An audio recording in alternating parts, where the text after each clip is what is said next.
Segi ketepun beli kelapung, pakailah Honda sampai naik ke bawah. Sampai juga saya di desa Mawasakalong, kena tempat toke petai Jiri dan Kabau. Bismillahirrahmanirrahim. Assalamualaikum warahmatullahi wabarakatuh. Waalaikumsalam warahmatullahi wabarakatuh.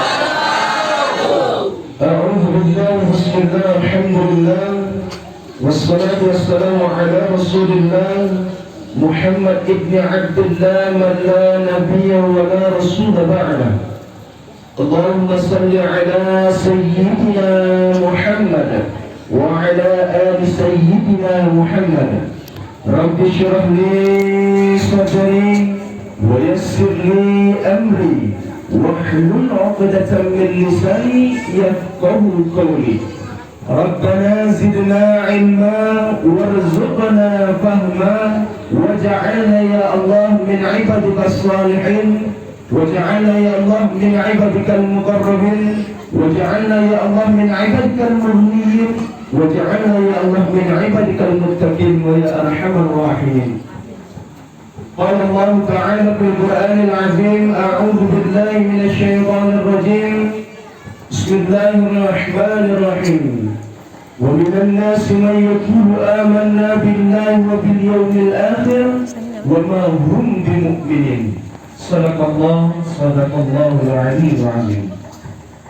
Yang saya hormati Kepala Desa beserta perangkat-perangkat desa, yang saya hormati Kepala Dusun beserta perangkat-perangkat dusunnya, yang kita doakan mudah-mudahan selalu bertambah rezekinya, yang kita doakan selalu bertambah keberkahan umurnya, yang kita doakan selalu bertambah kelapangan hidupnya, yang kita doakan selalu bertambah istrinya,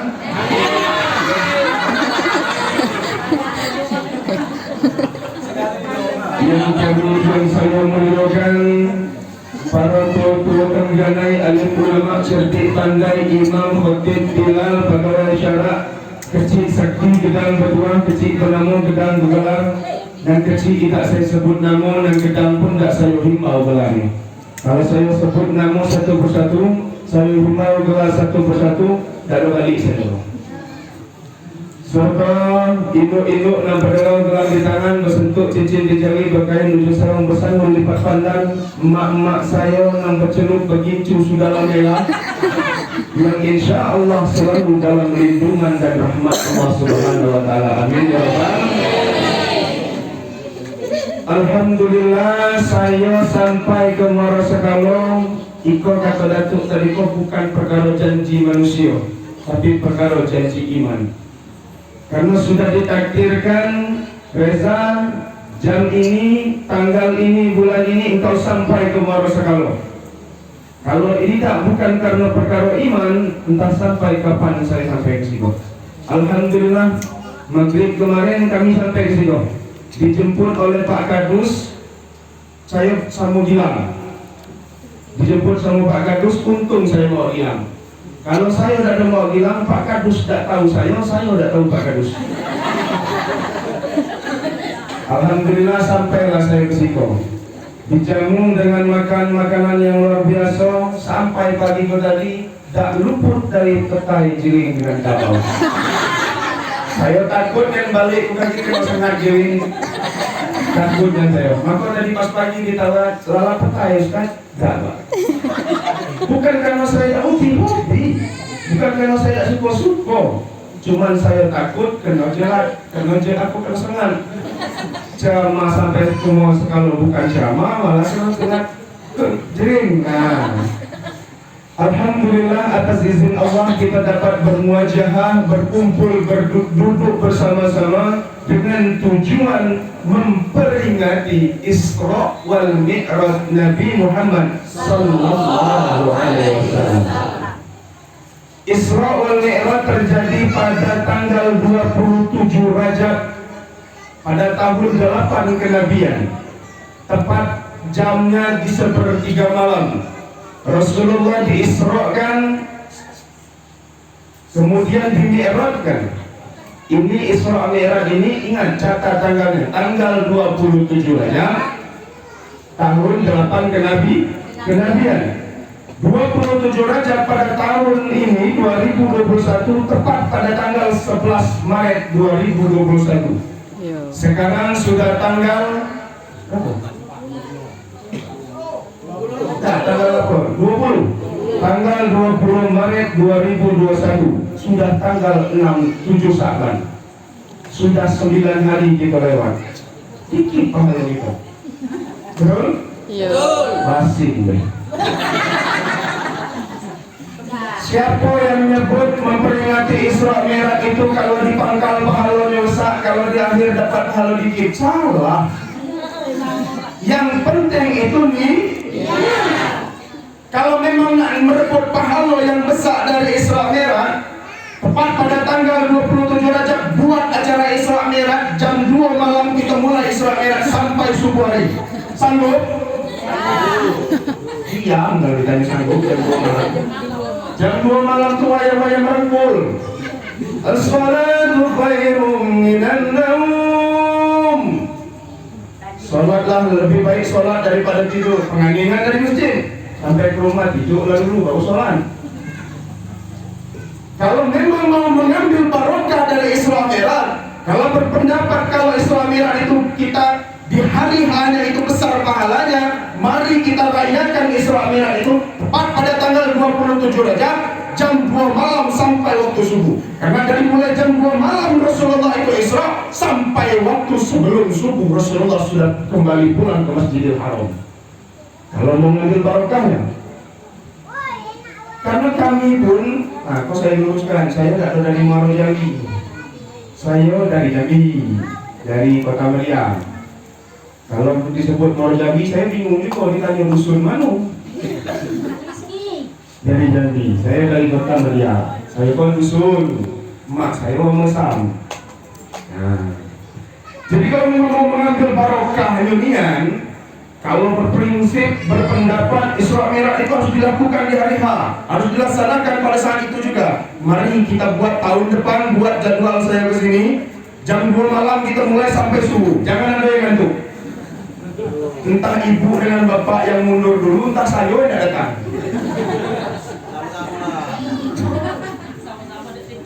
Kenapa kita masih memperingati, masih saat ini masih juga kita memperingati Isra Mi'raj, berlomba-lomba dari masjid jami, dari masjid yang besar sampai masjid yang kecil, musola, surau, langgar, semuanya merayakan Isra Mi'raj. Bukan karena hari H Isra Mi'raj, tapi kita memuliakan mukjizat Rasulullah Sallallahu Alaihi Wasallam. Itu tujuan kita Isra Mi'raj. Kami di Jambi pun masih banyak yang belum. Bahkan masjid-masjid besar yang tempat sholat Jumat itu masih ada yang belum Isra Mi'raj. Kapan sampai Isra Mi'raj ini? Sampai sebelum nisfu Sa'ban. Masih ada kurun waktu sekitar 8 hari lagi, 6 hari, 7 hari lagi. Masih boleh Isra Mi'raj. Yang tak boleh Isra Mi'raj itu kapan? Sholatul sunnatul tarawih rahimakumullah. Bapak ibu sudah ini kita lagi Isra Mi'raj, itu tidak boleh lagi. Kalau sekarang ini nak subuh, nak malam, nak siang, nak petang, nak sinyo, boleh semuanya. Tidak ada yang melarang, tidak ada dalil satupun, baik Al-Quran, baik hadis, baik qiyas ulama ataupun ijma' ulama pun mengatakan rayakanlah Isra Mi'raj itu pada saat 27 Rajab, tepat pada tanggal 27 Rajab jam 2 malam sampai waktu subuh. Jika engkau laksanakan sesudah itu, maka batal. Itu tidak ada dalil yang mengatakan. Berbicara tentang Isra Mi'raj, tadi dibacakan oleh ponakan kami Gilang Ardiansa di dalam surah Al-Isra ayat 1 juz ke-15 dikatakan, A'udzubillahi minasyaitonir rajim. Bismillahirrahmanirrahim. Subhanallazi asra bi'abdihi laylan minal masjidil haram ilal masjidil aqsa. Penggalan ayat tersebut, Subhanallazi asra bi'abdihi layla. Maha suci Allah yang telah memperjalankan hambanya Muhammad pada satu malam. Secara bahasa, menurut bahasa, menurut lughat, menurut etimologi, arti Isra ini adalah berjalan di waktu malam. Ingat, jangan salah tafsir. Menurut bahasa, yang dimaksud dengan Isra adalah berjalan di waktu malam. Jadi setiap yang berjalan di waktu malam disebut anak bujang pergi ke balai desa main YP tengah malam namanya Pak Kadus keliling dusun itu tengah malam disebut ada laki bini bertengkar tengah malam keluar bini bawa buntilan tengah malam namanya Jadi Isra kalau nyanyi bertengkar dengan datuk tengah malam agak keren dikit kemana nyanyi? Nah Isra dulu. Ini menurut bahasa. Isra itu artinya perjalanan di waktu malam. Namun menurut istilah yang dimaksud dengan Isra, menurut syara yang dimaksud dengan Isra adalah perjalanan di waktu malam dalam jarak tempuh yang sangat jauh dengan waktu sesingkat-singkatnya. Ini Isra. Menurut Al-Quran, Isra itu adalah Subhanallazi asra bi'abdihi layla minal masjidil haram ilal masjidil. Ini menurut Al-Quran. Perjalanan di waktu malam dari Masjidil Haram ke Masjidil Aqsa. Bu, pernah ke Masjidil Haram? Mau? Ayo, sudah ini kita pergi. Masjidil Haram terletak di kota Al-Makkatul Mukarramah, sedangkan Masjidil Aqsa terletak di Palestina. Jarak tempuh dari kota Mekah ke Palestina itu kalau menggunakan unta yang PPID, kalau mobil sekarang itu mungkin Pajero Sport, kalau unta yang paling bagus itu perjalanan kurang lebih 3 bulan lamanya dari Mekah ke Palestina, dari Masjidil Haram ke Masjidil Aqsa. Kalau menurut menggunakan unta yang bagus itu 3 bulan jauh perjalanan, 3 bulan lamanya. Ini kalau Isra tadi. Bayangkan kalau Rasulullah Isra yang menggunakan unta dari Masjidil Haram ke Masjidil Aqsa, sudah barang tentu itu mustahil ditempuh dalam jarak waktu 1 malam. Makanya kita akan membahas apa sebab daripada Isra Mi'raj ini. Ada 4 penyebab Isra wal Mi'raj terjadi. Yang pertama, Allah ingin menunjukkan kebesaran Allah. Allah ingin menunjukkan kekuasaan Allah. Allah ingin menunjukkan kehebatan Allah. Kenapa? Karena Allah memperjalankan hambanya laila pada satu malam minal Masjidil Haram ilal Masjidil Aqsa, dari Masjidil Haram ke Masjidil Aqsa. Perjalanan kalau menurut akal ini adalah 3 bulan. Kalau menurut akal. Tapi peristiwa ini Allah tunjukkan kebesarannya. Peristiwa Isra Mi'raj ini Allah tunjukkan kekuasaan Allah. Dapat Allah menjalankan hambanya cuma 1 malam. Dari 1/3 malam pulang sebelum subuh. Tidak berhenti hanya di batas Masjidil Aqsa. Dari Masjidil Haram ke Masjidil Aqsa sudah perjalanan Rasulullah, dilanjutkan lagi menembus 3 alam sekaligus Rasulullah. Kita berapa alam yang sudah kita tembus? Alam rahim sampai alam dunia. Paling-paling kita nyangkut ke alam bawah sadar, tidur. Rasulullah pada saat itu menembus 3 alam yang tidak bisa diterima oleh akal, namun Allah mau. Yang tidak bisa diterima oleh akal, namun Allah berkehendak. Iza arada syai'an ayyakuna lahu. Kalau Allah sudah mau, semuanya apapun bisa. Semuanya apapun bisa. Kenapa Rasulullah dimulai dari Masjidil Haram ke Masjidil Aqsa dinamakan itu alam nasud, alam manusia. Semua manusia bisa menempuhnya. Semua manusia bisa berjalan, walaupun tidak sampai dengan waktu singkat itu, tapi bisa manusia menempuhnya. Disebut dengan alam nasud, alam manusia. Dari Masjidil Aqsa Rasulullah sholat di situ. Sudah ditunggu oleh para syuhada, sudah ditunggu oleh para malaikat-malaikat. Rasulullah sholat. Siapa yang imamnya? Rasulullah. Kemudian dari Masjidil Aqsa Rasulullah melanjutkan perjalanan menembus 7 langit. Mulai dari langit pertama disambut oleh Nabi Adam. Langit pertama disambut oleh Nabi Adam sampai ke langit ke-6, ke-7. Pada langit ke-6 Rasulullah sudah ditunggu oleh Nabi Musa. Malam tadi saya cerita juga tentang Nabi Musa. Nabi Musa ini nabi paling bagak. Nabi paling bagak. Kalau Sayyidina Umar itu terkenal dengan kehebatannya, seorang pegulat yang tidak pernah kalah. Satu kota Makkah, Jazirah Arab itu tahu kalau Sayyidina Umar itu adalah orang yang kuat. Bahkan saking tangguhnya Sayyidina Umar bin Khattab, iblis pun ketika melihat Sayyidina Umar takut. Cuman berdehem Sayyidina Umar, kabur iblis. Jangan coba gitu, makin dekat iblis. Sayyidina Umar, hebatnya Sayyidina Umar belum ada apa-apanya. Karena Sayyidina Umar hebat di kalangan manusia, antara manusia dengan iblis. Namun Nabi Musa ini adalah nabi yang luar biasa. Kenal dengan Israel, Bu? Kenal Israel? Kenal? Tidak kenal? Serius? Hati-hati, dia hobi yang tidak kenal. Malaikat Israel, sang pencabut nyawa, makhluk Allah yang tidak pernah ada berasa belas kasihan, terkenal sangar. Kalau disebut Israel, siapapun pasti gentar. Namun kekuatan, kehormatan malaikat Israel tidak ada apa-apanya dibanding dengan Nabi Musa. Pada satu cerita, Nabi Musa ini tadi dia orangnya agresif, sensian, tidak boleh dijelit dikit, bampak tampar. Ini Nabi Musa. Sampai pada saatnya Israel turun, diperintahkan Allah untuk menemui Nabi Musa.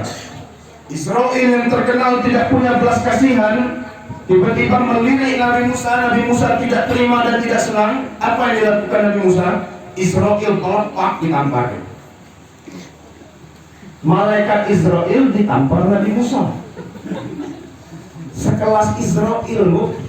Sekelas Israel ditampar Nabi Musa. Kemudian Israel berkata, wahai Musa, sesudah kita tampar, aku ini adalah Israel, sang pencabut nyawa. Apa kata Nabi Musa? Kalau apa yang kita tampar?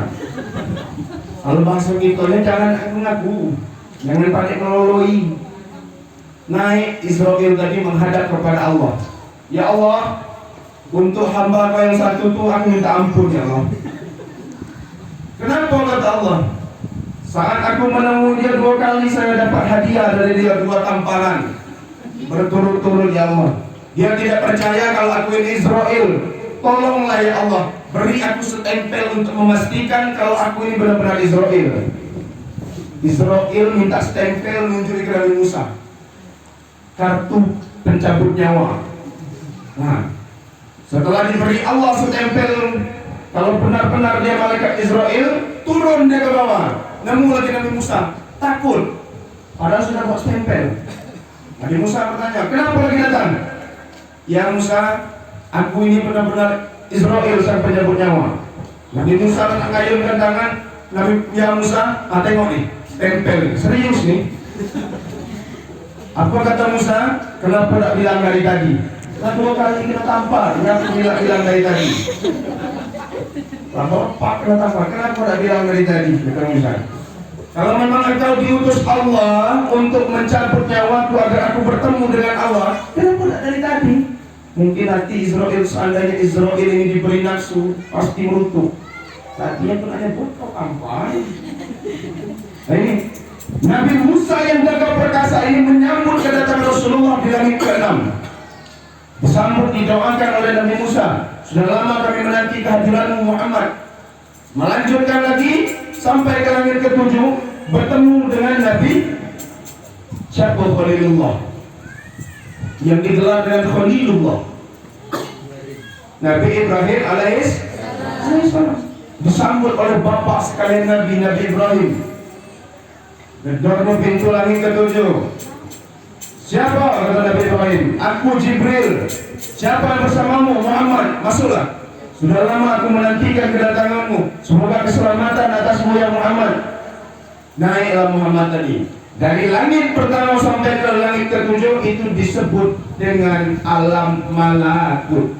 Alam malaikat. Cuman malaikat yang bisa menempuhnya. Manusia tidak bisa. Nak ibu pakai pesawat apapun tidak bisa. Nak naik Citylink, nak naik Garuda, Batavia, terserah. Tidak akan bisa menembus langit pertama sampai ke langit ketujuh. Ini alam malakut. Tidak berhenti sampai di situ, sampai di langit ketujuh ingin melanjutkan perjalanan ke Sidratul Muntaha. Apa kata Jibril? Man, awak batas sekolah. Dah kelar lagi man. Iko di luar batas kemampuan awak. Lanjutlah kau. Saya batas sekolah. Kenapa Jibril? Kata Muhammad. Apakah engkau tidak mau menemaniku? Kata Rasulullah. Bukan man. Kalau awak lanjut, awak terbakar. Daripada awak terbakar, ini kau pergi dewe. Rasulullah dari langit ketujuh sampai ke Sidratul Muntaha, Mustawa sampai ke Roh, itu Rasulullah sendirian menghadap kepada Allah. Jadi Allah ingin menunjukkan kekuasaannya. Kalau menurut akal manusia, perjalanan 3 alam tersebut ditempuh dalam waktu 1/4 malam, di sepertiga malam, tidak masuk akal. Kenapa manusia ini berpikir ada sebab? Pasti ada musabab, ada sebab, ada sebab, ada musabab. Sebab akibatnya pasti. Contoh, nah budak kecil dan ibu gendong tu. Ada yang budak kecil itu karena ada mak bapaknya. Betul? Emak sebab, bertemu dengan bapak sebab, gara-gara emak bertemu bapak tadi, anak jadi aki. Itu kalau menurut akal manusia. Tapi kalau Allah berkehendak, tidak perlu ada mak bapak, ada. Siapa contoh? Nabi Adam. Adam tidak punya emak, tidak punya bapak, ada. Siapa yang berkehendak? Allah. Semua yang dikehendaki Allah bisa terjadi. Kalau kita manusia, ada emak, ada bapak, pasti ada anak. Itu. Kemudian siapa lagi contohnya? Nabi Isa alaihissalam. Nabi Isa alaihissalam tidak punya bapak, cuman punya mak. Nama mak Nabi Isa siapa? Amin. Masih apa ini? Siapa nama mak Nabi Isa? Aminah mak Nabi Muhammad. Itu kok galak ngaji kok. Galak salah tangkap. Maryam hamil, mengandung Maryam, tidak punya suami. Isa lahir tidak punya bapak. Allah izinkan, Allah kehendaki, Allah beri mukjizat kepada Maryam. Maryam hamil Nabi Musa, mengandung dan melahirkan, tidak punya suami dan tidak punya bapak. Maryam. Cuma zaman sekarang banyak pula budak-budak gadis pengen macam Maryam. Banyak pula anak-anak bedino itu yang pengen jadi Maryam. Ketika ada anak ditanya bapak mana, tidak tahu. Ini mukjizat dari Allah. Kalau Maryam itu mukjizat. Kenapa? Yang dilahirkannya Nabi Isa, yang mengandungnya Maryam, salah satu perempuan yang dijamin masuk surga. Ikoda Maryam tidak banyak laku. Diletak di padang pasir, Maryam pun tidak masalah. Malaikat yang memberi makan. Allah tiupkan ruh, Allah tiupkan janin ke dalam rahim Maryam. Ikoda tak ada bertiup oleh Allah dah. Ada nela budak naniupnya. Ngaku-ngaku juga macam Maryam. Na'udzubil. Tapi insyaAllah di Maros kalau kau tidak ada. Tidak ada banyak, cukup 2. Bapak Ibu yang kami muliakan dan kami hormati, inilah penyebab pertama Isra Mi'raj itu adalah Allah menunjukkan kekuasaannya. Subhanalladzi asra bi'abdihi laylan minal masjidil haram ilal masjidil aqsa alladzi barakna hawlahu linuriyahu min ayatina innahu huwas sami'ul basir. Yang alim, lain lagi ayatnya. Kemudian Sudah ya, yang pertama sudah ya. Paham Bu ya? Allah ingin menunjukkan kekuasaannya, kebesaran, kehebatan, kekuatan. Yang pertama. Yang kedua, penyebab Isra wal Mi'raj ini adalah untuk membuktikan, untuk menunjukkan siapa yang mukmin, siapa yang munafik. Pada saat Isra Mi'raj, setelah selesai Rasulullah tadi dari rokok menghadap Allah, dalam satu riwayat dijelaskan Muhammad tidak langsung bertemu kepada Allah, tidak langsung bertatap muka dengan Allah, tapi Rasulullah cuma menghadap kepada nurullah, cahaya Allah. Jadi jangan pula balik kau timbul pula pertanyaan, Rasulullah itu ketemu Allah macam mana lah Allah ya? Maka jikalau engkau ingin melihat Allah, caranya bagaimana? Lihatlah ciptaannya. Siapa yang sekarang di Morosakalo nih? Ada sekor rumah yang isi rumahnya tuh Bu, mulai dari kayu, meja, lemari, pintu itu buat dewek. Kayu ngambil dewek, buat dewek.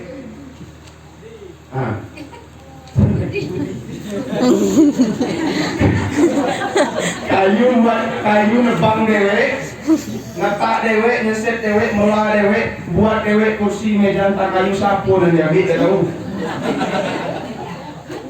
Elok kayu itu kita cari siapa yang buat. Ya, kagum kita dengan ciptaannya, kita cari siapa yang buatnya. Begitu pula lah kita kalau ingin melihat Allah, kagum kita dengan ciptaannya. Kalau ciptaannya berelok, bagaimana orang yang menciptakan? Jadi yang kedua, sebab musabab daripada Isra wal Mi'raj ini adalah untuk menunjukkan siapa yang mukmin, siapa yang munafik. Setelah Rasulullah melanjutkan perjalanan sampai ke Rok-Rok, sampai Rasulullah balik lagi ke Masjidil Haram diantar oleh Jibril. Setelah dia melintas menengok surga, melintas menengok neraka, ya, Rasulullah berjalan ke neraka, diajak Jibril jalan-jalan. Dia tengoknya di neraka itu macam-macam.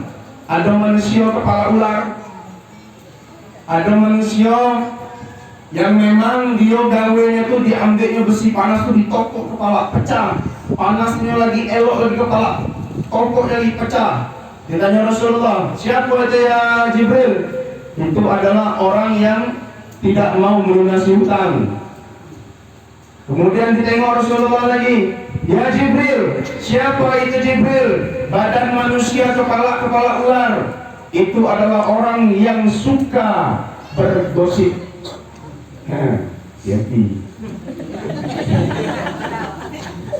Kemudian dilihat lagi oleh Rasulullah, ya Jibril, siapa itu Jibril? Yang dari tadi aku lihat dia kerjaannya memakan bangkai saja. Ya Rasulullah, itu adalah contoh bagi umatmu kelak yang kerjaannya sehari-hari mencaci, kerjaannya sehari-hari memaki, kerjaannya sehari-hari mengadu domba, memfitnah. Maka kelak di yaumil akhir di dalam neraka dia hanya bekerja sebagai pemakan bangkai. Mau makan bangkai Bu? Bohong. Mau Pak Imam makan bangkai?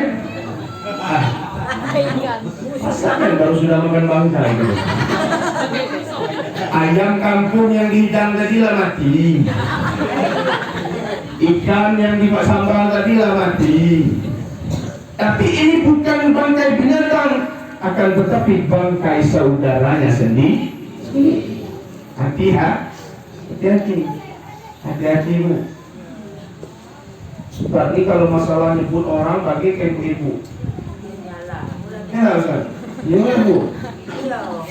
Berarti bapak-bapak tak. Kalau ibu-ibu kayak macam itu di rumah, macam mana bapak-bapak yang keluar dari gawenya?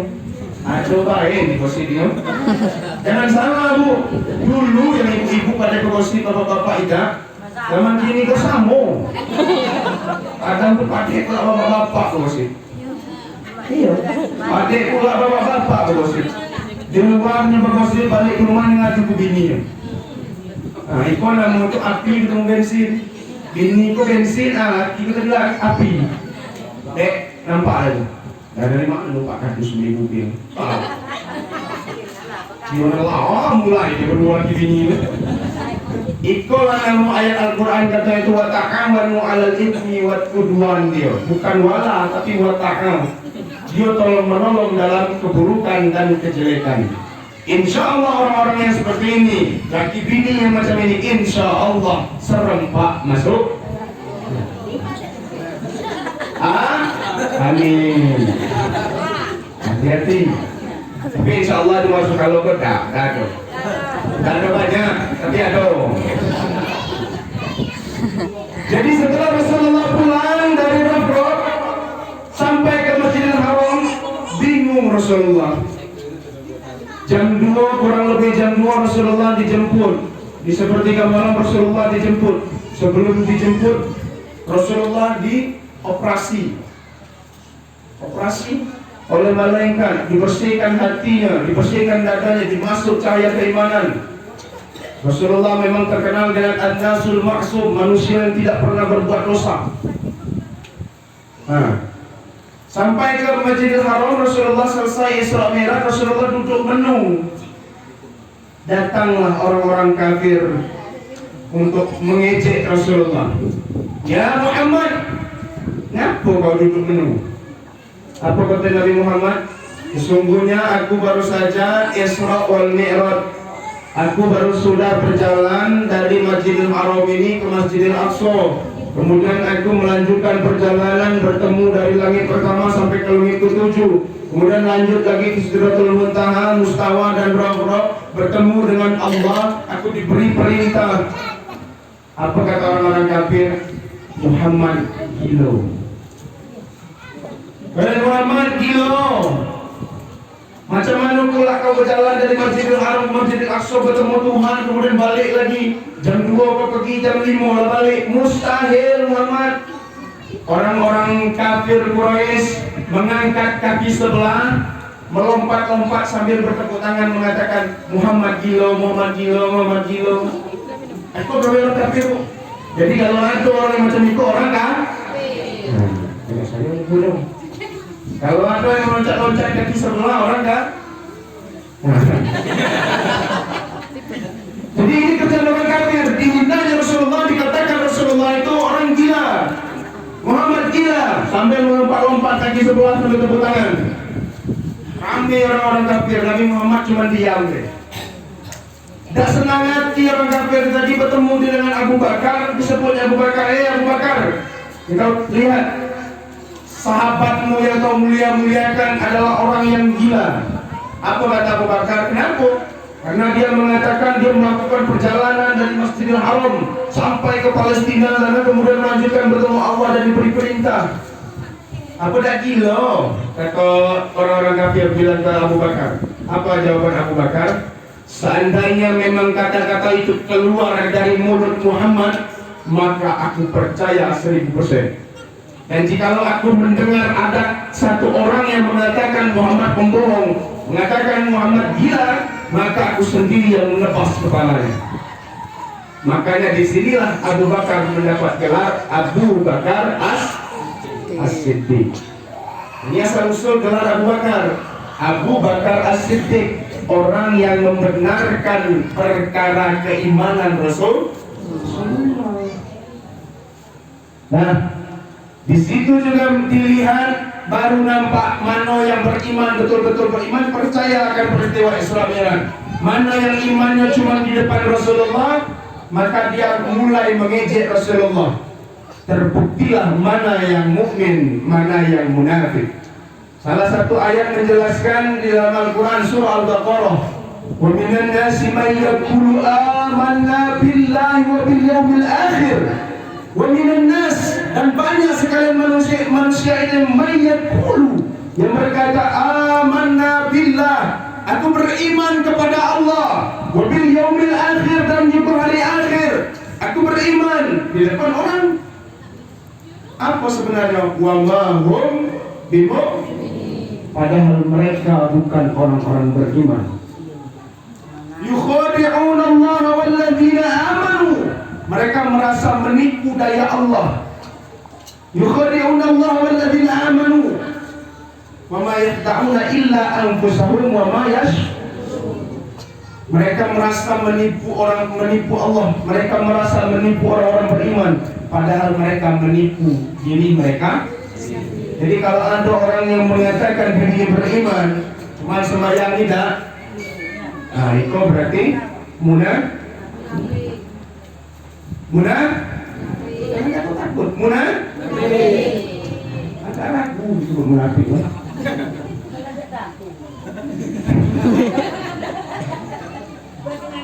Apa lanjutan ayat itu? Kenapa orang-orang tersebut seperti itu? Fi qulubihim maradun fazadahumullahu maradan. Karena di dalam hatinya ada penyakit. Karena penyakit tadi, makanya dia tidak mau beriman kepada Allah, mengaku Islam tapi cabang Nasrani. Islam cabang Yahudi. Kenapa dikatakan Islam cabang Yahudi? Agama Islam perangai Yahudi. Agama Islam, apa agama Islam? Coba syahadat lama baru. Coba syahadat lama, yang lama lupa. Coba syahadat baru, yang baru belum hafal. Nah, itu orangnya. Jadi jangan sampai kita tergolong kepada orang-orang munafik. Ini perkara yang kedua, sebab musabab Isra wal Mi'raj, untuk menunjukkan mana mukmin, mana munafik. Perkara yang ketiga, sebab dan musabab daripada Isra wal Mi'raj ini ialah untuk menjalin silaturahmi. Kenapa saya katakan silaturahmi? Sebab ada Isra dan Mi'raj ini Rasulullah bertemu dengan penghulunya, bertemu dengan nabi-nabi sebelumnya, bertemu dengan syuhada, bertemu dengan orang-orang beriman dan bertakwa sebelumnya, bertemu dengan para malaikat yang menanti kedatangannya. Kalau bukan Isra Mi'raj, belum waktunya Rasulullah bertemu. Begitu juga kita saat itu. Kalau bukan karena Isra Mi'raj, entah kapan saya sampai ke situ. Sampai pun ke situ, entah kapan saya duduk di situ. Tapi karena Isra Mi'raj menjalin silaturahmi. Apa kata Rasulullah? La yu'minu ahadukum hatta yuhibba li akhihi ma yuhibba li nafsi. Tidak dikatakan orang itu beriman apabila dia tidak mencintai saudaranya sebagaimana dia mencintai dirinya sendiri. Jadi jangan sampai melupakan orang sekeliling kita. Itu dah mentang-mentang kayu lupa dengan kawan yang miskin. Mentang-mentang jadi pejabat lupa kawan main kelereng dulu. Padahal serempak main peci, padahal serempak nangkap labi-labi. Cuman kalau nggak jadi pejabat lupa. Melengos, nengok motor mobil itu lurus, nggak mau lagi ngelason. Lupa.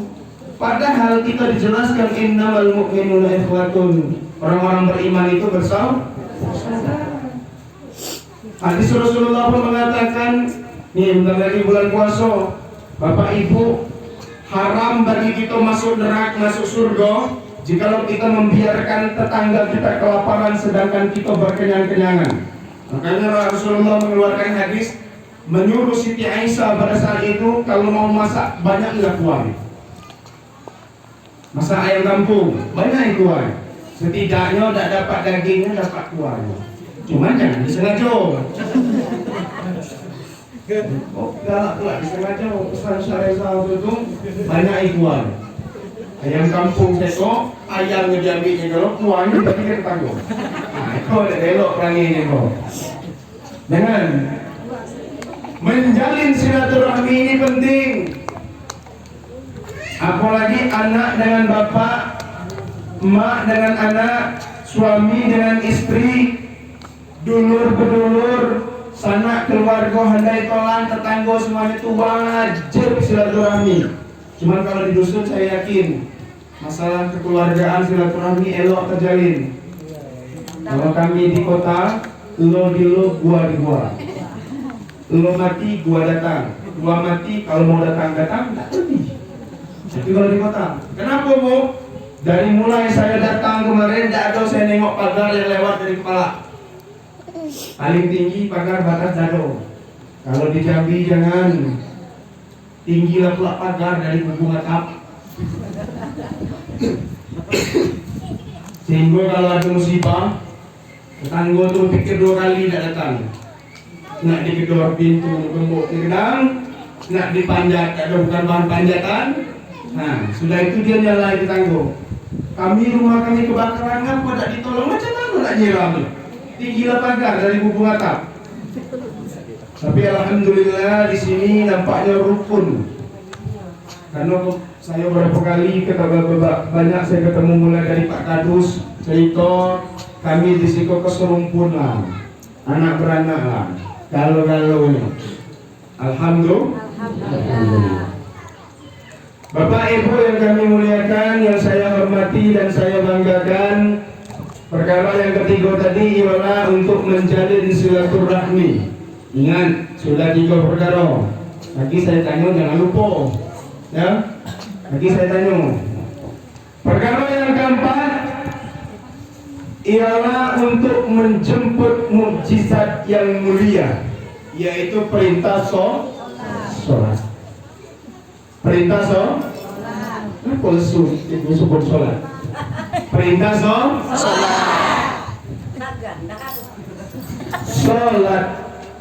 Sholat menurut bahasa adalah permohonan, memohon kepada Allah. Di dalam Islam, sholat ini merupakan rukun Islam. Bunyal Islamu ala khamsin syahadatu an la ilaha illallah wa anna Muhammadar Rasulullah. Syahadatun an la ilaha illallah wa anna Muhammadar Rasulullah. Iqamas sholat, dirikanlah sholat. Pada saat Isra Mi'raj Rasulullah datang dan pergi itu untuk menjemput perintah sholat. Sekarang pertanyaannya, apa guna sholat untuk kita? Al-Quran mengatakan inna sholata tanha 'anil fahsya'i wal munkar. Sesungguhnya sholat itu dapat mencegah perbuatan keji dan mungkar. Ustaz, ayat itu tidak sesuai dengan kampung saya. Kenapa? Di kampung saya itu dia rajin sembahyang. Tiap subuh orang belum azan subuh dia ke masjid. Asal balik bawa ayam. Sembahyang lancar, maling terus. Asal orang tarawih, Ustaz tarawih 23 rakaat ada masalah. Terus balik tarawih ngapain? Lepak-lepok main domino. Kata Ustaz, sholat mencegah perbuatan keji dan mungkar. Berarti salah, bukan sholatnya yang salah, orang yang sholat yang salah. Tak sholat apa? Kalau memang betul-betul sholat sesuai dengan syariat agama Islam, sholat itu artinya kita menghambakan diri bukan dari segi ucapan saja, tapi dari segi perbuatan ibadah kita semuanya kita tundukkan kepada Allah. Karena apa? Kita hamba Allah yang dhaif, la haula wala quwata illa billah al-'aliyyil 'azim. Tidak ada daya dan upaya kalau tidak atas izin Allah. Jadi kalau sholat dikatakan sholat mencegah perbuatan keji dan mungkar, betul. Memang betul. Ustaz, sholat ada dapat buat kita kayu. Orang-orang Cina sana kailong itu kayu semayang enggak? Betul? Kenapa? Rata-rata di Jambi yang punya PT perusahaan itu orang-orang Cina, orang-orang kafir ya. Ada orang Islam adalah numpang gigit. Betul? Kenapa? Karena Rasulullah mengatakan ad-dunya sijnul mu'minin wa jannatul kafirin. Dunia ini adalah surga bagi orang-orang kafir dan neraka bagi orang-orang mukmin. Silakan pilih, mau surga di dunia atau surga di akhirat? Surga di akhirat. Mau masuk surga, Bu? Mau masuk surga, Pak? Mau masuk surga? Syarat masuk surga harus mati.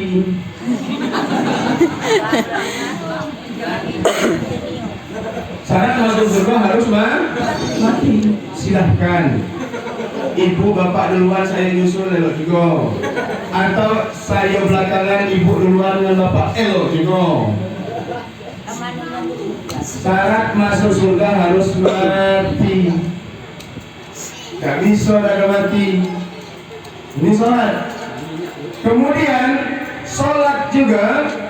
Sebenarnya di dalam Islam ini semua rukun Islam itu terangkum di dalam sholat.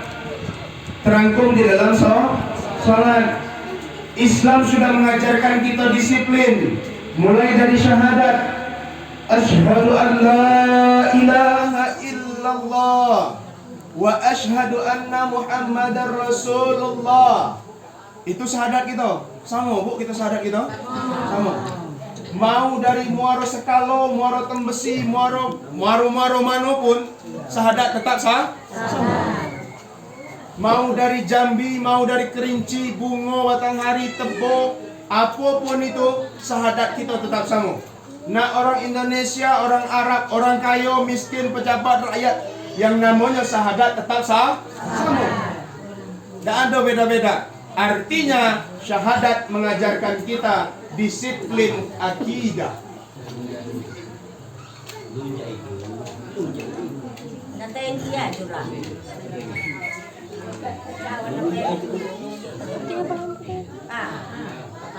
Kan luar panjang tadi baik menjadi dulu.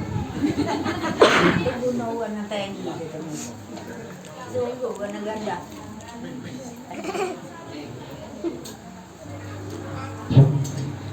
Oke, jadi syahadat mengajarkan kita disiplin akidah. Mau orang kulit hitam, mau kulit putih, namanya sholat, syahadat itu sama. Dan berbeda-beda bu. Jangan pula mentang-mentang dia orang kaya, syahadatnya beda, tak sama semua. Ingat, syahadat mengajarkan kita disiplin akidah. Kemudian sholat mengajarkan kita disiplin waktu. Mengajarkan kita disiplin waktu. Waktu sholat isya kita sholat isya. Waktu sholat zuhur kita sholat zuhur. Waktu sholat asar sholat asar. Waktu sholat jumat kita sholat jumat. Jangan dicampur aduk. Sholat mengajarkan disiplin akidah. Sholat mengajarkan disiplin waktu. Masuk waktu subuh, ya sholat subuh. Jangan pula kaki Pak Imam, sholatu khairum minan naum. Waktu sholat subuh, Bapak Ibu semuanya ikut sholat subuh. Dikarenakan kita lagi tepat jam 8 kita nak ngantar Pak Kades kita untuk nikah. Pak Kades untuk nikah.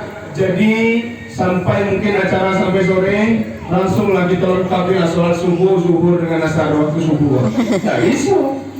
Dia Pak Kades, dia Pak Kadus, tidak bisa. Sholat tidak bisa, tidak ada toleransi untuk meninggalkan sholat. Tidak ada toleransi untuk meninggalkan. Tapi banyak toleransi dalam pekerjaan sholat. Contoh, tidak dapat sholat berdiri, boleh sholat duduk. Tidak dapat sholat duduk, boleh sholat baring. Tidak bisa sholat baring, sholat dengan isyarat mato. Tidak bisa sholat dengan isyarat mato, sholat dengan isyarat hati. Tidak bisa sholat dengan isyarat hati. Waktunya kita sholatkan. Tegak tidak bisa, duduk tidak dapat, baring juga tidak kuat. Pakai isyarat mata, cuma ngetik mata tidak bisa, dia koma. Cuman dia sadar di alam mimpi, sholat tak pakai isyarat hati. Isyarat hati pun tidak bisa, sudah, bawa ke masjid. Sholatkan. Jadi kalau ada yang tidak sembahyang, badan sehat, bugar, kuat, dia tidak sembahyang, beli tanggapan bungkus, bawa ke masjid kok. Langsung sholati, langsung talqin. Artinya Islam tidak mengajarkan dan tidak memberi toleransi untuk meninggalkan sholat. Tapi untuk pekerjaan banyak. Saya dari Jambi sampai ke Muaro Sekalo kurang lebih 236 kilo ya. 236 kilo. Selama perjalanan saya sudah terhitung sebagai musafir. Ada rukhsah, jamak dan qasar sholat. Syarat jamak qasar salat salah satunya setidaknya perjalanan yang ditempuh sejauh 2 marhalah. 2 marhalah sepakat para ulama, ada yang mengatakan 89 km, ada ulama yang mengatakan 90 km, diambillah kelipatan yang paling besar 90 km. Bapak Ibu berjalan dari Tebo ke Jambi sudah terhitung musafir 90 km, boleh menggabungkan dan meringkas sholat. Yang boleh diringkas itu sholat 4 rakaat. Yang 4 jadi 2. Zuhur, sholli fardhu zuhri rak'ataini qasran wa majmu'an ilaihil asri.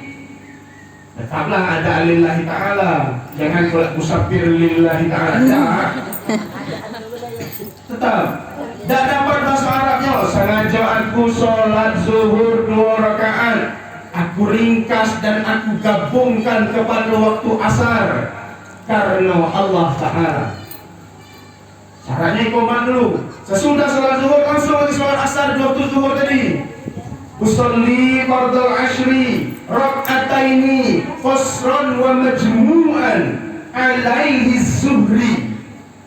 Ada alillahi ta'ala. Sengaja aku sholat asar 2 rakaat, mengkosor dan menjamak, meringkas dan menggabungkan kepada sholat zuhur karena Allah.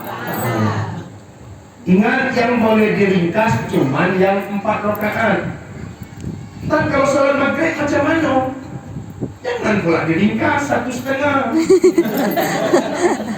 Orang pertama itu Bismillahirrahmanirrahim sampai waladhdallin, sampai baca ayat elok. Sujud, rukuk, sujud, bangkit rakaat kedua, pas rukuk, Allahu Akbar, Sami'allahu liman hamidah, Assalamualaikum warahmatullahi wabarakatuh. 1,5. Dah. Kalau 3 tetap 3. Terus salat subuh macam mana Ustaz? Berarti rukuk pertama langsung salam. Enaknya. Yang boleh diringkas itu yang 4 rakaat. Tapi kalau digabungkan boleh. Zuhur gabung dengan asar, maghrib gabung dengan isya. Subuh jangan digabung. Eko banyak pula Ustaz. Karena belajar tadi konbut qasar dan jamak, zuhur gabung waktu asar, maghrib gabung waktu isya, subuh gabung waktu duha. Akhirnya sembahyang duha pakai gunung. Bukan main nengok langsung tuh Pak Kades kan, Allahu Akbar, tengok, mantap Pak Kades, semenjak jadi Kades kok rajin sembahyang duha. Rakaat pertama, rakaat kedua pakai doa gunung. Subuh ketinggalan. Tapi insyaallah kalau Pak Kades kok jiwa-jiwa muda kok insyaallah Bu, dia duluan. Kalau urusan makan belakangan, dia yang tua-tua dulu. Kalau yang tua kok punya lambat, yang muda kok punya cepat. Kadang nggak berpunya betulan deh. Kalau urusan pegawai dia yang muda-muda. Jadi saya mulai nengok dari Kades, Kadus, itu muda-muda kalau. Ikalah nama syubbanul yawm rijalul ghad. Pemuda hari ini pemimpin masa depan. Umar sekali membuktikan. Umar luar biasa. Bagaimana cerita itu tadi? Bagaimana tadi? Tubuh gara-gara Pak Kades tadi berlumpur. Jadi itu tadi kalau perkara sholat. Sholat mengajarkan kita disiplin waktu. Kemudian masalah wa ita'uz zakat dan membayar atau menunai zakat. Zakat mengajarkan kita disiplin harta. Disiplin harta. Bayangkan dari harta yang kita punya cuma 2,5% yang wajib kita keluarkan. Saya kerja di Badan Amil Zakat Nasional Provinsi Jambi. Memang khusus mengelola zakat, infak dan sodako. Tapi sangat disayangkan banyak orang kaya malas zakat. Serius, banyak orang kaya malas bayar zakat. Katanya zakat itu kan cuma setahun sekali, zakat fitrah. Sedangkan dia pakai nafas tiap hari.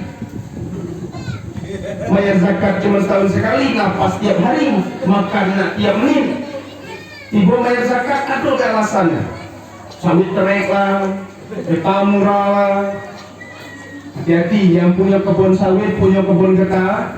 Jangan ketika orang minta zakat, infak, sedekah alasannya sawit lagi terek, getah lagi murah. Allah kabulkan doa begitu dulu. Tapi alhamdulillah sekarang sawit lagi mahal, ya Pak? Iya Bu? Karena di mana saya tahu? Karena ibu-ibu pada ketawa. Kalau ibu-ibu di kampung itu pada ketawa, itu menandakan perekonomian di kampung itu lagi jaya-jaya. Maka kemarin saya tanya ke Pak Gadus, Pak Gadus, warga kita di sana rata-rata pencariannya apa?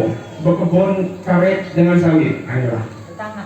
Kalau dari tadi saya lihat ibu-ibu tadi yang merengut senyum loh. Bukan karena senang dengan saya, senang hati. Sawit mahal. Ya Bu, betul? Doakan sama-sama mudah-mudahan ekonomi Jambi dan Indonesia ini selalu membaik. Negeri Muara Sekalo, Provinsi Kabupaten Tebo, Provinsi Jambi, Republik Indonesia ini menjadi negeri baldatun thayyibatun wa rabbun ghafur. Jadi zakat mengajarkan disiplin harta. Kemudian apa lagi? Wa tasumu Ramadan. Ini sebentar lagi, tinggal 24 hari, 23 hari lagi kita Ramadan. Mudah-mudahan kita disampaikan Allah sampai ke bulan Ramadan, bertemu dengan Syawal, sampai lagi kita untuk Ramadan selanjutnya. Maka terus kita panjatkan wa ballighna Ramadan ya Allah, sampaikan kami pada bulan suci Ramadan. Di bulan Ramadan kita diwajibkan berpuasa. Artinya pada saat puasa kita diajarkan untuk disiplin makan minum. Disiplin makan minum. Iko, ayo. Kini itu halal saya minum. Ketika bulan Ramadan tidak boleh diminum sebelum sesudah maghrib. Air putih sekarang ini boleh diminum, namun di bulan Ramadan tidak boleh diminum kecuali sesudah maghrib. Rokok yang dipegang. Kau cerita rokok tadi, kau rokok asal usul tadi kau dari orang sesat. Saya baru kau dapat cerita tadi. Jadi kata datuk saya tadi kau, rokok itu dapatnya dari orang sesat. Orang itu sesat, manjat ke atas batangan tinggi, bertemu burung garuda, bergantung di kaki burung garuda, kemana-mana sampai ke satu pulau. Berjalan, langsung poyongan makan tidak segala-gala, bertemu di satu batang. Batang itu tadi digosok-gosoknya, diciumnya, hilang kesadaran. Akhirnya batang dari tebangnya. Jadi isi dalam rokok itu tembakau. Tembakau itu kini itu namanya tembakau. Kalau dulu tambah akal. Anak itu tahu saya cerita dulu. Dapat cerita asal usul rokok saya dengar sekali. Mana pula cerita dia? Ramadan kita diwajibkan untuk berpuasa, disiplin makan dan minum. Rokok yang kita pegang boleh-boleh saja. Sebagian ulama mengatakan haram, sebagian ada juga ulama mengatakan makruh. Rokok itu haram kita isap di waktu bulan Ramadan kecuali sesudah salat.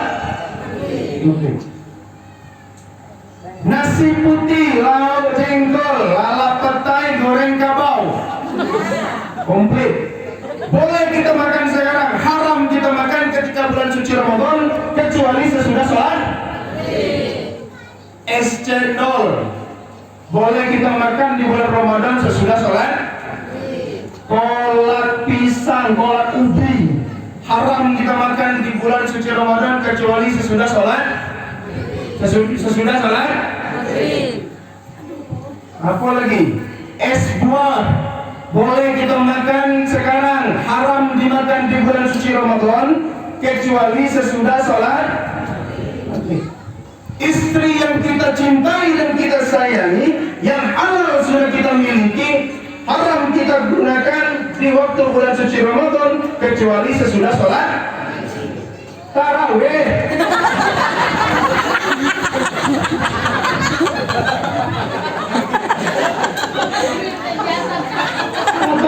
Sabar tuh.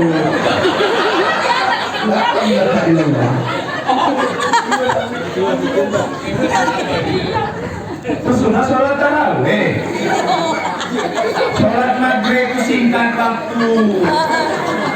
La ilaha illallah, minum air segelas, makan nasi, baru minum air segelas, makan buah, sembahyang maghrib, zikir bentar, sudah tuh duduk makan nasi, sudah makan nasi, baru duduk bentar rokok, baru sebatang, orang lah masjid lah berbunyi, nak sembahyang tarawih, tidur lagi. Sesudah sholat tarawih. Aku makan ini lo, jangan ajarin maghrib, ini maghrib. Percaya lah nyanyi, dantu kalau apa tuh bulan puasa lagi sudah maghrib tu dah tentu peranuan. Dia yang bercelup bergincu merah tak aku nampak lah. Yang ditengok ialah kopi nasi lah. Sudah tahu aku nampak, cantik dia. Kalau sebelum tu tak ada. Ya Allah tak terkena siwa, apa? Kocok seharian. Ini sudah sholat tarawih, Pak ya? Sudah sholat maghrib. Itu tidak begitu, biar jangan ngantuk. Yang selanjutnya rukun Islam yang kelima yaitu naik haji bagi yang mampu.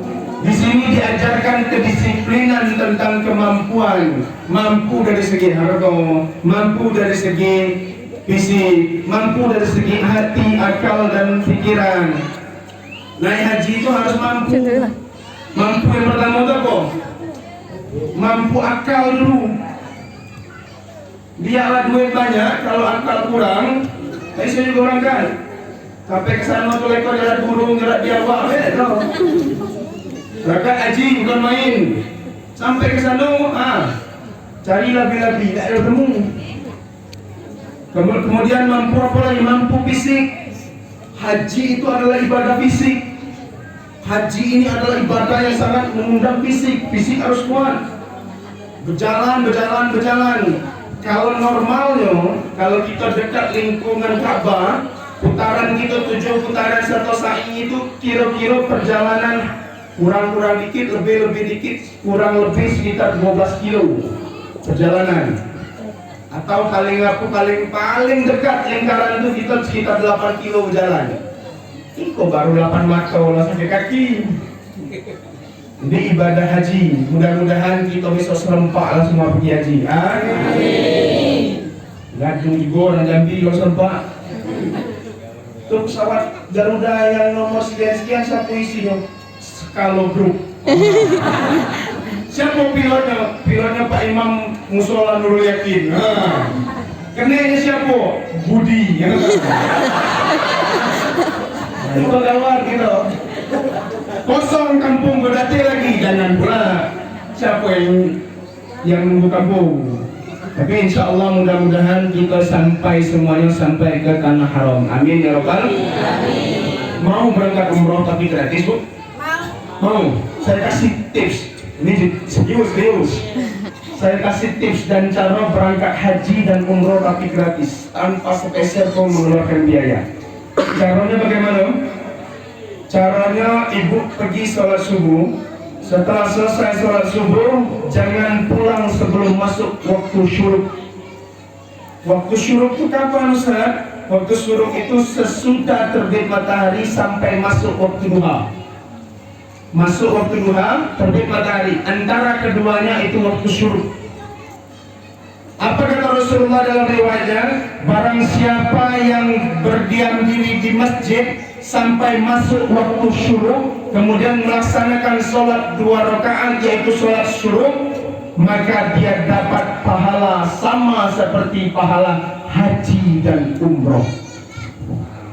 Setidaknya kita belum sampai ke sana, kita dapat pahala yang sama. Tapi dulu belajar dulu, tengok di TV, di YouTube. Itu. Yang penting sudah haji, sudah. Dari mana Bu? Balik haji. Dapat pahala haji dan umroh. Apa niat sholat syuruk? Usolli sunnatan lil isra' boleh, usolli sunnatas syuruk boleh, raka'ataini sunnatan lillahi ta'ala. Panjangnya bahasa Arab serok malah saya salah sebut lagi. Sengaja aku sholat suruh 2 rakaat karena sunnah karena Allah Ta'ala. Dapat pahala seperti orang haji dan umroh. Cuma syaratnya harus berdiam diri di masjid sesudah sholat subuh sampai waktu suruh. Jika tak sholat subuh kesiangan, jika zaman sekarang macam itu, 5 waktu sembahyang itu ada kealasan. Subuh kesiangan, zuhur sibuk dengan kerjaan, asar lagi di perjalanan, maghrib lagi kecapean, isya ketiduran. Wah, ujung-ujungnya tak ada sembahyang seminggu sekali, hari Jumat pula giliran berdoa selama-lamanya. Nah, itu salah juga.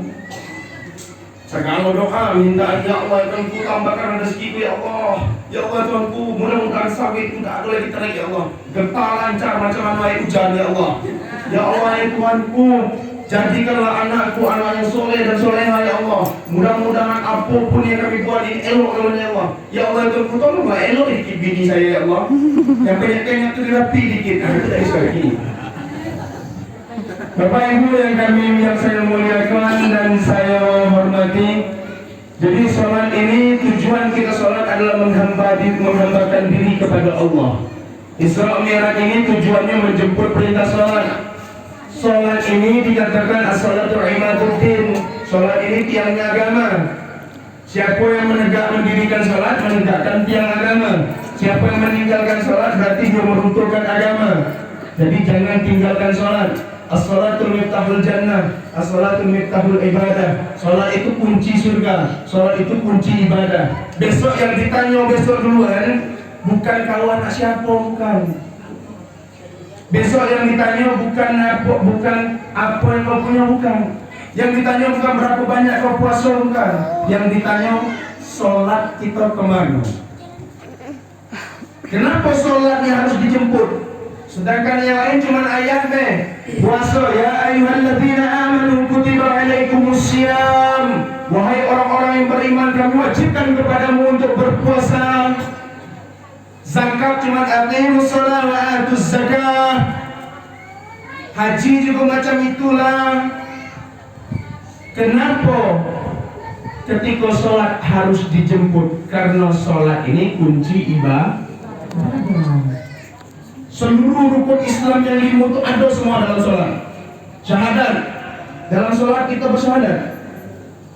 At-tahiyatul mubarakatus salawatut thayyibatu lillah.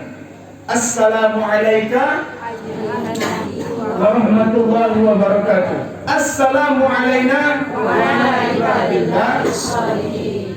Menurut satu riwayat yang kita bacakan ini tadi merupakan dialog Allah dengan Nabi Muhammad. Dialog, ada riwayat yang mengatakan ini adalah dialog Nabi Muhammad dan Allah. At-tahiyatul mubarakatus salawatu. Allah mengatakan thayyibatu lillah.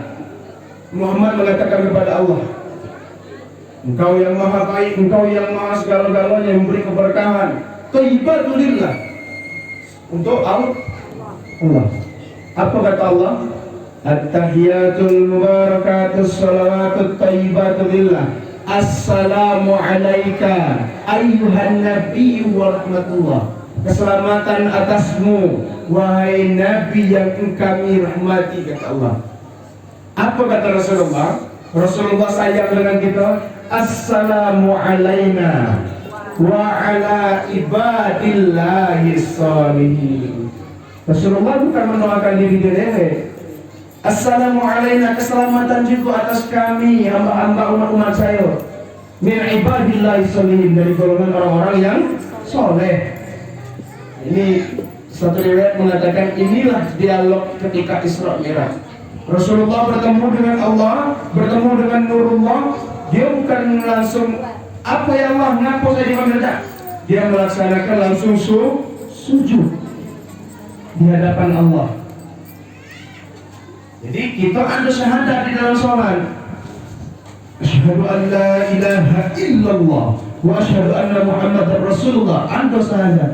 Yang kedua sholat. Ada nggak sholat di dalam sholat tuh? Berdoa memohon kepada Allah waktu kita sholat. Ada. Baru kita angkat takbir kita lah berdoa. Ihdinas siratal mustaqim. Ya Allah Tuhanku, tunjukkanlah kami jalan yang lurus. Kalau berdoa. Kemudian yang ketiga zakat, bersuci. Sholat itu wajib suci tempat, suci badan, suci pakaian. Ada zakat di dalam sholat. Kemudian puasa. Ada tak puasa dalam sholat? Puasa artinya menahan dari segala sesuatu yang membatalkan. Ketika sholat tak boleh lagi bercakap. Allahu Akbar. Sudah Allahu Akbar ditanya, RT, besok pagi jadi acara maulid. Jadi tak boleh lagi. Ada nomor Pak Kardus RT, ambil dewe awal sholat. Tak boleh. Suatu sholat ada puasa. Nah, suatu sholat pun ada juga haji bagi yang mampu. Ingat tadi harus tegak. Tidak dapat tegak, baring. Duduk, tidak dapat duduk, baring. Baring, syarat mata, syarat hati. Kalau tidak mati berarti. Ya. Jadi menjemput perintah sholat. Ada 4 poin kenapa Isra Mi'raj ini terjadi. Yang pertama ialah untuk menunjukkan kebesaran dan kekuasaan Allah Subhanahu Wa Taala. Mukjizat yang tidak bisa diterima akal, namun Allah berkehendak. Yang kedua tadi ialah untuk membuktikan dan membedakan mana munafik, mana yang mukmin. Yang ketiga ialah untuk apa tadi? Menjalin silaturahim. Yang keempat untuk menjemput perintah sholat. Sholat ini ada 3 ayat di dalam Al-Quran yang tidak bisa dipisahkan. Yang tidak bisa tidak bisa dipisahkan.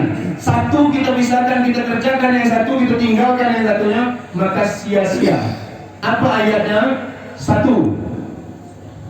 Yang pertama, ati'ullah wa ati'ur rasul. Taat kepada Allah, taat kepada Rasul. Ini tidak boleh kita pilih sikap. Wajib kedua-duanya. Kita taat kepada Allah, juga wajib taat kepada Rasul. Ayat yang kedua yang selalu bergandengan, tidak boleh dipisahkan. Apa yang anishkurli waliwalidayya. Bersyukur kepada Allah dan berbakti kepada orang. Ini ayat tidak bisa dipisahkan. Kenapa? Karena ridallah fi ridal walidain wa sukhtullah fi sukhtil walidain. Ridha Allah terdapat pada ridha orang tua dan murka Allah terdapat pada murka orang tua. Jangan dilawan orang tua. Anak laki-laki dari mulai kecil sampai mati baktinya tetap kepada orang tua. Anak perempuan baktinya dari mulai kecil sampai dia sebelum berlaki, sebelum ijab kabul, bakti kepada orang. Ketika sudah ijab kabul, baktinya kepada suami.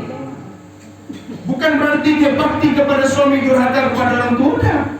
Kepada orang tua tetap berbakti, namun ada penambah baktinya lain, dia harus bakti kepada suaminya. Berbicara tentang suami istri, ada cerita salah satu sahabat Rasulullah. Sahabat Rasulullah ini dia sangat patuh dengan suaminya. Pada saat itu musim peperangan, jadi suaminya pergi berperang.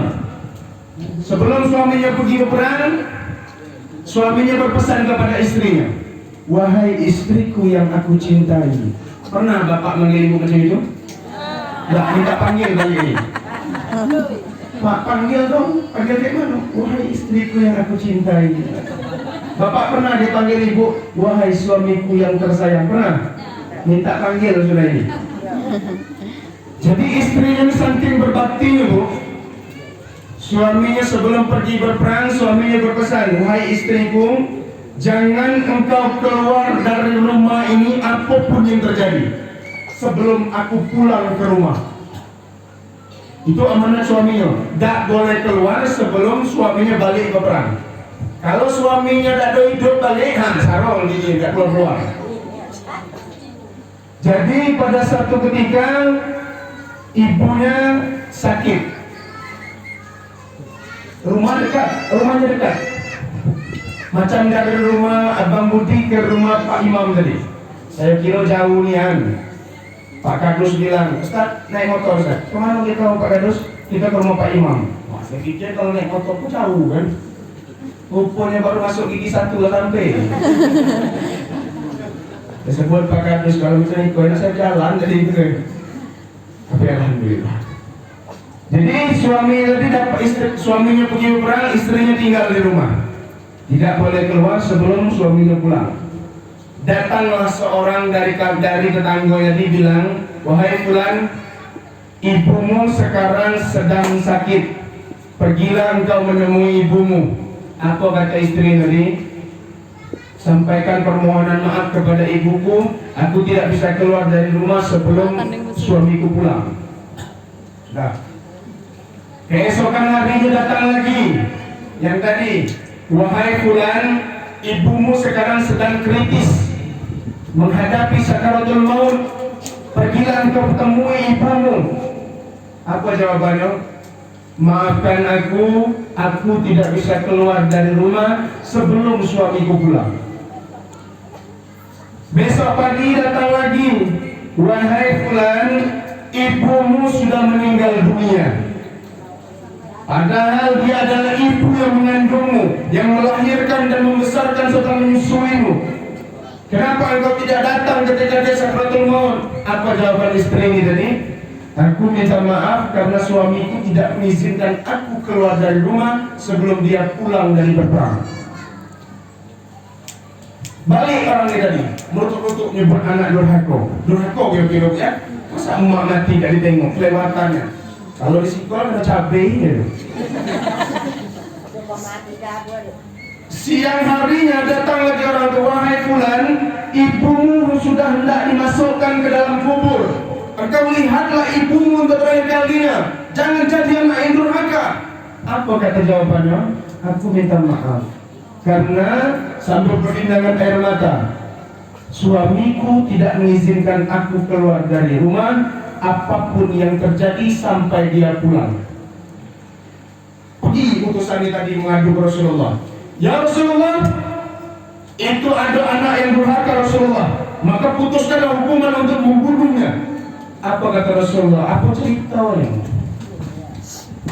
Emaknya dari mulai sakit, sakaratul maut, wafat sampai dikubur, pengen ketemu dengan anaknya, tapi dia tidak mau.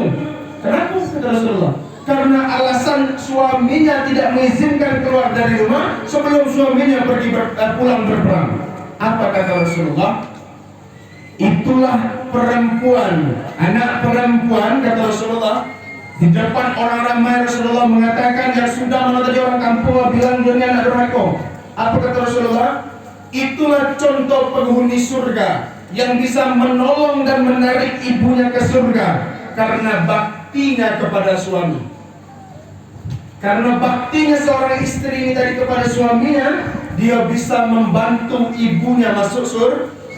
Maka dia dan ibunya, kata Rasulullah, dijamin Allah masuk surga. Kenapa? Karena dia adalah seorang istri yang soleha dan ibunya mempunyai anak yang soleha.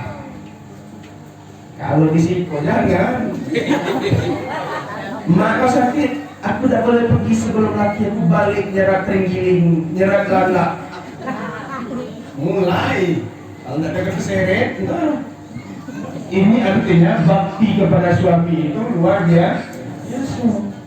Kenal dengan Siti Hajar? Kenal? Hajar? Tidak tahu? Tahu? Tahu dari mana? Dari buku. Hajar ini adalah istri Nabi. Istri Nabi? Andin itu siapa, Bu? Siapa cowok Andin di film Ikatan Cinta? Mas Al. Al apa namanya? Aldebaran. Siapa nama bapaknya, Bu? Raffi Ahmad tahu? Raffi Ahmad. Siapa istri Raffi Ahmad? Nagita Slavina. Anaknya siapa, Bu? Rapatar. Tahu, Mbak? Siti Hajar kedua istri siapa? Nabi Ibrahim. Nabi Ibrahim nabi keberapa Bu? Ikatan cinta main tayangnya jam berapa Bu? Gawat zaman sekarang ya. Kalau masalah sinetron hatam, ngelotok kata orang itu. Iklannya berapa kali pun tahu. Yo, mak kawan saya hafal sampai hafal iklan.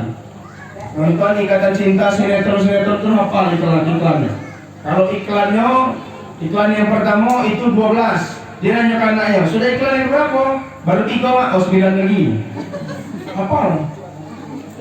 Siti Hajar ini merupakan istri yang soleha. Kalau ibu mau contoh, mau seperti Siti Hajar dijamin masuk surga, mau? Mau Bu ya? Mau? Kuat dikit, mau? Oke. Pak tengok ya Pak ya. Siti Hajar ini adalah perempuan yang mulia, yang soleha, melahirkan Nabi Ismail. Kemudian Siti Hajar ini kenapa? Karena dia sadar dia tidak punya anak keturunan sebelumnya. Dia berkata kepada Ibrahim, ya Khalilullah, wahai kekasih Allah, engkau menikah denganku sudah berpuluh-puluh tahun lamanya, namun tidak punya anak keturunan. Padahal engkau seorang nabi. Maka Khalilullah, maka Ibrahim, maukah engkau menikah lagi? Ditawari sama Siti Hajar lah. Ada kira-kira bapak ditawarin segitu? Aduh, sinso berleher. Maukah engkau menikah lagi wahai Ibrahim? Kata Ibrahim, apa? Laki. Jadi kemari ibu. Wahai Hajar, aku tidak ingin mengkhianati cintaku padamu. Jangan ada dusta di antara kita, Hajar. Jangan ibu coba-coba tawar ke laki jangan. Ada ditawarnya lagi rekam. Apa kata Ibrahim? Dah. Tapi aku tidak punya keturunan Ibrahim. Akhirnya apa Hajar? Hajar yang mencari istri untuk Ibrahim. Hajar yang mencari madu untuk Ibrahim. Mau seperti Hajar? Tadi mau. Tadi bilang mau. Tadi mau bilang lagi. Jangan coba-coba ibu tawar hal itu kepada suami ibu. Dan ditawar lagi kamu. Hati-hati. Tapi kalau yang di masjid kok saya yakin entahlah yang di luar. Bapak Ibu yang saya hormati dan saya muliakan, itulah tadi uraian Isra wal Mi'raj yang mudah-mudahan bermanfaat bagi kita. Sudah sejam lebih. Sudah ada Bu? Saya balik. Mudah-mudahan bermanfaat bagi kita semua. Kalau ada salah kata, salah ucap, salah perbuatan, salah langkah, ya saya mohon maaf. Maklumlah, lancang kaki salah langkah, lancang tangan salah limbai, lancang mata salah tengok, lancang mulut salah kata. Ya saya duduk di situ juga mohon izin tuan-tuan guru, bukan nak beruji sama merah bertimbang sama berat tak. Tapi balik wa'anni walau ayat, sampaikan walaupun satu ayat. Wabil khusus ikut di dusun saya pula, senang hati saya. Saya padahal sebelum ke situ lalu pesan ke saya manggil Abang Budi kok kakak. Kak saya orang kalau panggilan dia kakak kan? Ya, kakak panggilannya. Saya sebut saya pengen ke Moro Sekalo. Saya nak Landa. Tadi saya tanya apa katanya? Landa lah banyak mati galau. Alasan saya akan mencari sebut Landa mati galau. Ya, Bapak Ibu mudah-mudahan bermanfaat. Mohon maaf atas segala kesalahan. Maklum saya umur baru setahun jagung darah, baru setahun pinang. Badan dia gedang, umur masih muda. Baru segitulah. Saya selisih sama seumuran dengan Datuk saya benar. Seumuran kata Datuk. Kalau saya 27, Datuk saya 72. Saya sebut ke Datuk, tak nampak macam 72 tu. Apa macam 71. Selisih setahun. Mudah-mudahan bermanfaat. Ya, jangan kita jadikan momen Isra Mi'raj ini sebagai momen perpecah belahan, bukan. Tapi jadikanlah momen Isra Mi'raj ini sebagai momen untuk memperkuat ukhuwah Islamiyah. Saya luar biasa, saya dengar kata Pak Kadus dengan Pak Kades, orang dusun Bahudang RT3 dengan 5 gotong royong merias musola. Artinya yang diajarkan Isra Mi'raj itu bukan kue makanan yang kita makan, bukan, tapi gotong royong yang kita lakukan, gotong royong yang kita kerjakan, kebersamaan kita saat ini. Mudah-mudahan kebersamaan kita saat ini akan menjadi saksi kita di akhirat kelak. Kita kumpul karena la ilaha illallah Muhammadur Rasulullah.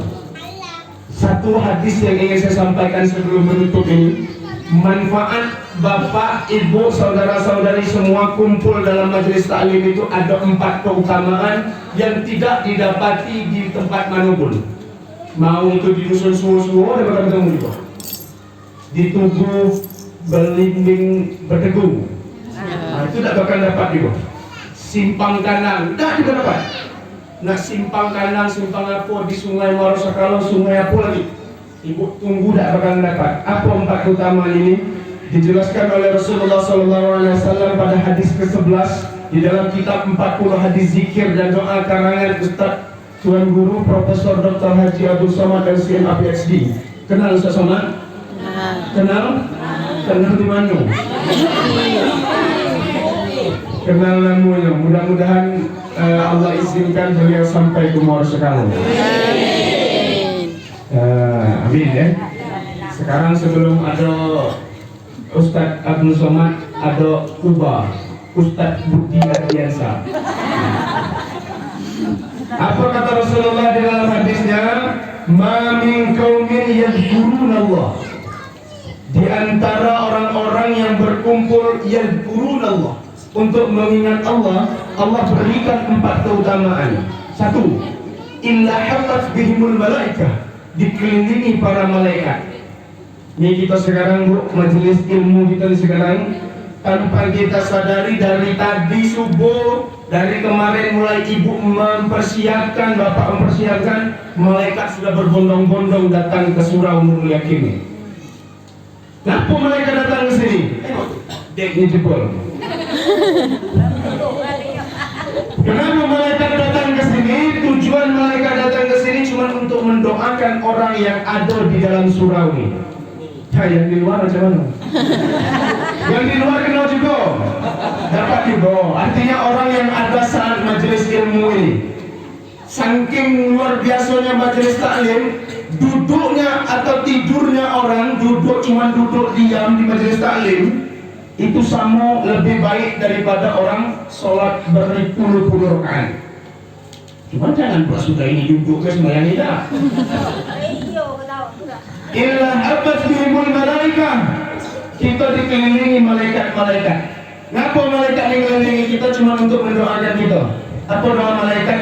Dari mulai tersebut tadi, ya Nabi salam alaika, ya Rasul salam alaika, ya Habib salam alaika, salawat.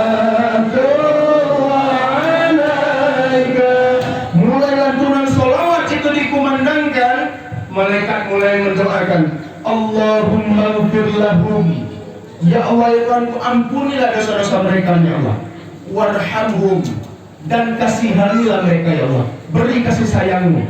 Sampai kapan malaikat itu mendoakan? Sampai kita bubar dari majelis ini. Bukan simpel malaikat, Allah kumpulkan malaikat tadi, kumpulkan sini, doakan orang-orang. Doa manusia masih terhambat, kecuali doa Nabi Muhammad, nabi-nabi, orang-orang yang beriman. Macam doa kita cukup banyak sangatnya, nyangkut di tubuh belimbing tadi, nyangkut di simpang kandang, nunggu trapel pula. Panjang cerita yang doa kita. Tapi doa para malaikat langsung kepada Allah. Nah, malaikat mendoakan kita supaya diampuni dosa dan juga dikasih kasih sayang. Illa haqqat bihimul malaikah. Apa yang kedua? Wa ghasyiyatuhumur rahmah, dan Allah beri kasih sayang pula. Sudah didoakan malaikat minta kasih sayang, memang Allah beri dan kasih sayang. Apa contohnya beri kasih sayang? Kalau ibu duduk di sana ada dapat minum teh gelas di situ, betul? Kalau ibu bapak duduk di rumah, duduk menunggu tidak bisa minum, duduk di situ. Coba tidak dapat makan tadi itu apa? Ayam kampung tadi, sambal ikan patin tidak dapat. Itu karena ingin majelis ilmu. Allah beri kasih sayang. Wa ghasyiyat umur rahmah. Yang ketiga apa kata Rasulullah? Wa nazalat alaihimus sakinah. Dan Allah turunkan ketenangan. Tenang bu di dalam masjid. Tenang. Merasa diri tenang. Merasa. Kalau merasa alhamdulillah. Kalau yang tidak merasa carilah ketenangannya di mana. Kalau tenang berada di dalam masjid, alhamdulillah. Yang di luar kena juga sama. Wa nazalat alaihimus sakinah. Dan yang terakhir yang luar biasa ya, wa zakarahumullahu fi man indah. Allah banggakan kita di hadapan para malaikat. Manusia ini dulu dipandang kecil oleh malaikat. Kenapa? Ketika Allah ingin menciptakan bumi ini, menciptakan khalifah, inni ja'ilun fil ardi khalifah. Allah pengen menciptakan manusia sebagai pemimpin di muka bumi. Apa kata para malaikat? Qalu ataj'alu fiha. Ya Allah, para malaikat berkata, ataj'alu fiha. Apakah mereka itu ya Allah yang kau ciptakan manusia ini ya Allah? Fiha may yufsidu fiha. Cuman bisanya berbuat kerusakan. Wa yasfiku dima. Dan memperbuat pertumpahan darah. Kita ini cuma dinilai malaikat dulu cuma membuat kerusakan dan numpahi darah. Betul? Ya betul lah. Memang kerusakan yang ditimbulkan, pertumpahan darah yang kita ciptakan. Buktinya apa? Hutan kita tebang. Betul? Nah, sepi nih betul, merasa tadi. Ya. Malaikat cuma memandang kita dulu sebagai makhluk perusak bumi dan penumpah darah. Maka ketika kita ada di majelis ilmu, Allah panggil, malaikat, kamu tengok, kau yang bilang dulu manusia itu cuma perusak, manusia itu cuma sebagai penumpah darah. Kau lihat, hamba-hambaku yang beriman dan bertakwa kepadaku, duduk diam dan tenang mendengar kajian Isra Mi'raj. Mudah-mudahan yang kita lakukan sekarang ini diberkahi dan diridhai Allah Subhanahu wa taala. Dan kelak besok kita serempak semuanya masuk surga. Masuk surga serempak, kalau masuk kubur dewe-dewe. Jangan ngajak-ngajak. Itu urusan pribadi masing-masing.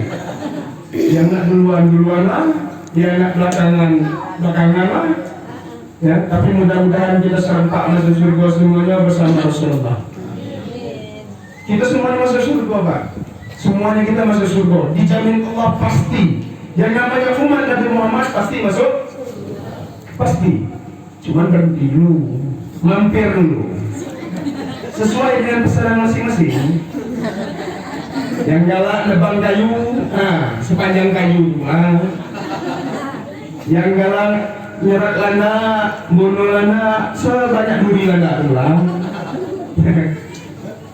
Yang galak ngambil berondolan sawit ganti sebanyak itu juga.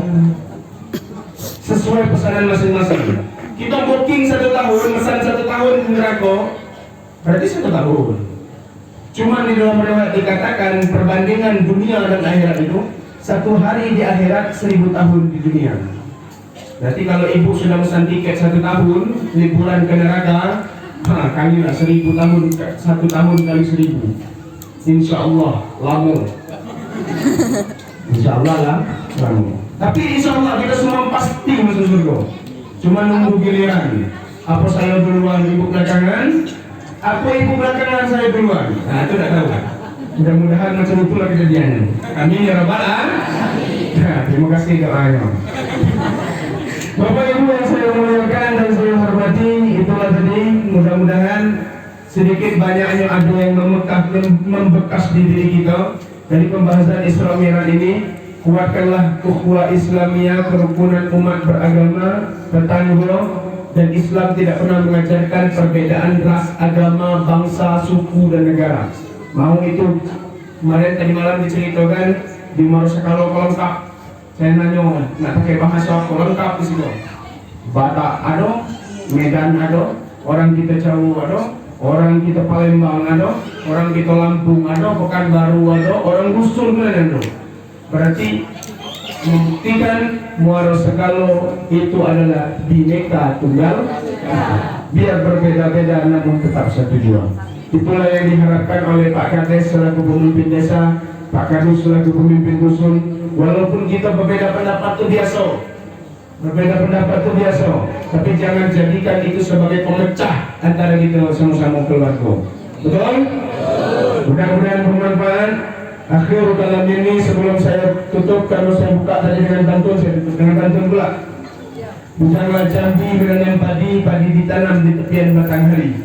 Saya Reza Palepi mohon undur diri. Semoga kita masih diizinkan bertemu kembali. Akhir kalam ini, ma'assalam, assalamualaikum warahmatullahi wabarakatuh. Waalaikumsalam warahmatullahi wabarakatuh.